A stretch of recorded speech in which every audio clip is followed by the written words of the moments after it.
नमस्कार दोस्तों, आपका स्वागत है हमारे चैनल @पर्सनल टैक्स में। आज हम अपनी वीडियो के सेकंड पार्ट पर हैं। Say no to cash transactions part two. Part one में हमने डिस्कस किए थे सेक्शन 269 की सीरीज, जिसमें हमने उस बताया था कि ट्रांजैक्शंस कौन से आप कैश में करेंगे तो आपके ऊपर पेनल्टी लगेगी। आज वीडियो के सेकंड पार्ट में हम और सारी ट्रांजैक्शंस को डिस्कस करेंगे। तो सबसे पहला है exempting income voluntary contributions of electoral trust donating to political party registered under section 29A। तो इसमें तीन सेक्शंस को कवर किया गया है, सॉरी दो सेक्शंस, एक rule section 13A, section 13B और रूल 17CA। तो क्या कहता है, no donation exceeding ₹22,000 is received in cash by such political party. यानी कि अगर इनकम के लिए एग्जेम्पशन चाहिए तो आपको अब कोई भी डोनेशन ₹2,000 से ज्यादा की कैश में रिसीव नहीं करनी। Tax exemption is not available to the electoral trust if the above mandate is violated। अगर उन्होंने 2,000 से ऊपर की डोनेशन कैश में ले ली तो उनका ये टैक्स एग्जेम्पशन फॉरगो हो जाएगा। अमाउंट बोरोड और रीपेड ऑन हुंडी। हुंडी क्या होता है? हुंडी पहले एक डॉक्यूमेंट चलता था, अब उसको थोड़ा सा लीगलाइज कर लिया है इस तरह से कि भाई उसके ऊपर आप पैसा बोरो कर सकते हो। हुंडी के ऊपर तो where any amount is borrowed on a hundi. Hundi stamp paper type का होता है, और from or any amount due thereon is repaid to any person in cash। Such amount is deemed to be the income of the person borrowing or repaying the amount in the financial year of borrowing or repaying। यानी कि अगर आप हुंडी के ऊपर कोई पैसा बोरो करते हो या वापस करते हो, लेकिन आप उसको पैसे को वापस करते हो कैश में या बोरो करते हो कैश में, तो जितना आप कैश का ट्रांजेक्शन करोगे वो सारी की सारी इनकम आपकी मान ली जाएगी। Disallowance of expenses incurred in cash, ये तो इनकम टैक्स एक्ट का सेक्शन 40A3 है। सभी को पता है कि भाई आप कोई भी ट्रांजेक्शन अगर एक्सपेंस कैश में करेंगे तो उसमें जो भी आप एक्सपेंस कैश में कर रहे हैं वो आपकी इनकम मान ली जाएगी, लेकिन उसकी लिमिट है। डीम्ड इनकम ऑफ बिजनेस और profession if the payment towards expenditure incurred in 1 year is made in cash in the subsequent year. तो 40A3A क्या कहता है? If a person incurs any expenditure towards his business और profession in which payment made to any other person और any on any given day in cash exceeds 10,000, no deduction is allowed in respect of such expenditure। तो उसमें 10,000 रुपए से ज्यादा का खर्चा अगर कैश में किया है तो खर्चे का डिडक्शन नहीं मिलेगा। If any liability towards unpaid expenditure is incurred by a person in a year and paid by such person in subsequent year, यानी कि आज लाइबिलिटी क्रिएट कर लियो, बाद में पेमेंट कर रहा है, लेकिन पेमेंट भी कैश में कर रहा है और अमाउंट 10,000 रुपए से एक्सीड कर रहा है, तो वो जो अमाउंट जिसका डिडक्शन उसने पहले लिया था वो उसकी इनकम मान ली जाएगी और उसके खर्चे का डिसअलाउंस उसको हो जाएगा। In case the payment is being made for plying, hiring or leasing of goods, and the aforesaid limit will be ₹35,000। यानी कि इस केस में ट्रांसपोर्टेशन बिजनेस में इसको बढ़ा करके ₹35,000 कर दिया गया है, क्योंकि ट्रांसपोर्टेशन में जनरली थोड़ा सा मुश्किल होता है कि कैश के ट्रांजेक्शन को अवॉइड किया जाए। Exceptions to the above includes payment made by the purchaser to the cultivator of agriculture produce। किसानों को पेमेंट कैश में कर सकते हैं। Quoting PAN and furnishing form number 60 under rule 14B 114B do not apply to sales transaction of ₹2 lakh और less of agriculture produce. Disallowance of depreciation, यानी कि अगर आपने कोई फिक्स एसेट्स भी खरीद लिया 10,000 रुपए से ज्यादा का कैश में तो आपको उसका डेप्रिसिएशन नहीं मिलेगा और आप उसका का पूरा डिडक्शन भी नहीं ले पाएंगे। यानी कि वो पूरा खर्चा डिसअलाउ हो जाएगा, ना तो असेट के खर्चे का डिडक्शन मिलेगा ना ही डेप्रिसिएशन का डिडक्शन मिलेगा।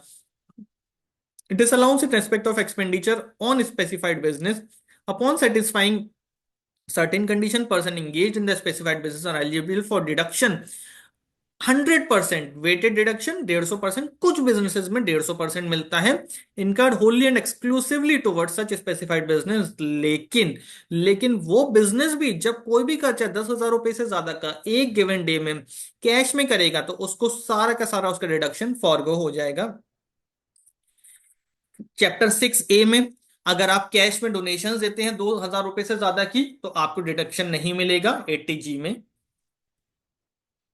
80 GGA में, जीजीए सॉरी 80 GGA, अगर आप कैश डोनेशन देते हैं 10,000 रुपए से ज्यादा की टुवर्ड साइंटिफिक रिसर्च और रूरल डेवलपमेंट, आपको इसका डिडक्शन नहीं मिलेगा।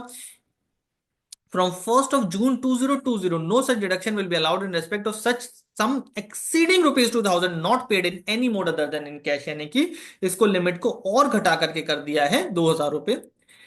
80 GGB 80 GGC, अगर आप पॉलिटिकल पार्टी को डिडक्शन डोनेशन देते हैं, इंडियन कंपनीज को 80 GGB में मिलता है, 80 GGC में औरों को मिलता है।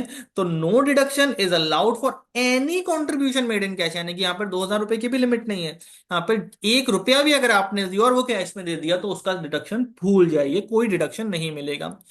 80 JJAA, no payment will be allowed for the above payments made in cash, यानी कि अगर आप यहां पर क्या करते हैं कि भाई जो नए इंप्लॉयज को आपने लगाया है, न्यू इंप्लॉयज को लगाया है, उनका जो एडिशनल कंपनसेशन आपके ऊपर आया है उसका एडिशनल, उसका 30% का डिडक्शन दे देते थे, एम्प्लॉयमेंट को बढ़ाने के लिए सेक्शन लेकर के आए। लेकिन अगर आप सैलरी को कैश में देंगे तो आपको डिडक्शन 1 रुपए का भी नहीं मिलेगा। Details in respect of health insurance premium हमने बताया आपको। Health insurance premium in any mode other than cash are deductible, यानी कि कैश में अगर हेल्थ इंश्योरेंस प्रीमियम पे किया है डिडक्शन नहीं मिलेगा।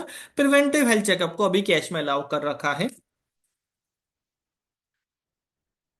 Threshold for the audit of accounts increased if transactions does not exceed 5%, यानी कि क्या कहते हैं, अभी जो हमने पीछे डिस्कस किया था फर्स्ट पार्ट में कि भाई 95% तक अगर आप इंटरनेट बैंकिंग से ट्रांजेक्शन्स करते हैं तो आपको छूट है। तो कहते हैं थ्रेशोल्ड 10 करोड़ रुपए कर दी गई है, वैसे 2 करोड़, वैसे दो सॉरी, अंटिल द ये 5 crore if the criteria were satisfied, पहले ये 5 करोड़ थी, नॉर्मल थ्रेशोल्ड 1 करोड़, वैसे 2 करोड़। तो कहते हैं कि भाई इस थ्रेशोल्ड को बढ़ा करके 10 करोड़ कर दिया अगर aggregate receipts in cash in a year do not exceed 5% of total and aggregate payment in cash in a year do not exceed 5% of the total, यानी कि आप 10 करोड़ रुपए तक आपको टैक्स ऑडिट से एग्जेम्प्ट कर देंगे अगर आप अपना रिसीट यानी कि टर्नओवर, पेमेंट यानी कि जो खर्चा कर रहे हो वो दोनों को दोनों 95% तक मिनिमम आप इंटरनेट बैंकिंग, यूपीआई मतलब अदर देन कैश करते हैं तो।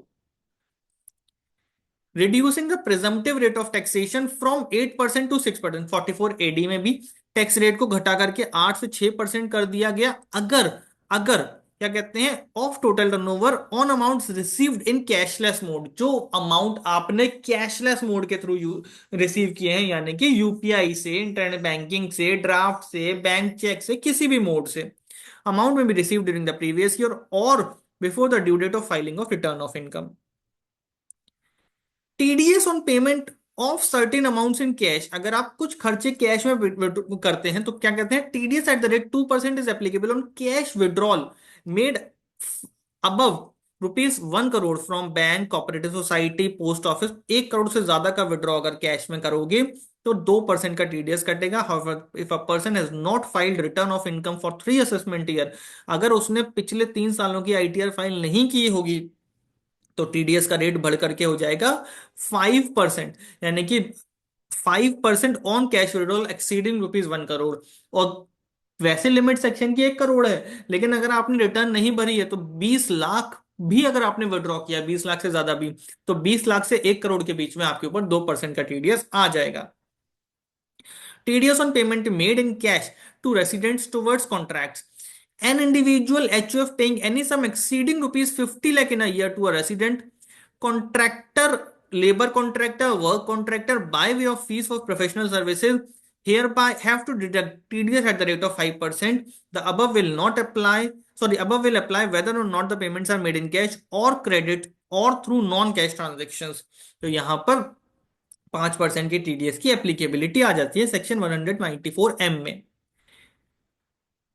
Mandating the filing of return of income, mandatory filing of return of income and applies to an individual, association, AOP जो who in any mode including in cash deposits 1 crore और मोर इन current account, 1 crore से ज्यादा current account में जमा करते हैं, 2 लाख से ज्यादा फॉरेन ट्रैवल पे पैसा खर्च करते हैं, या बिजली के कंजम्पशन पर 1 लाख से ज्यादा का खर्चा करते हैं, उनकी इनकम हो या ना हो उनको आईटीआर फाइल करना मैंडेटरी है।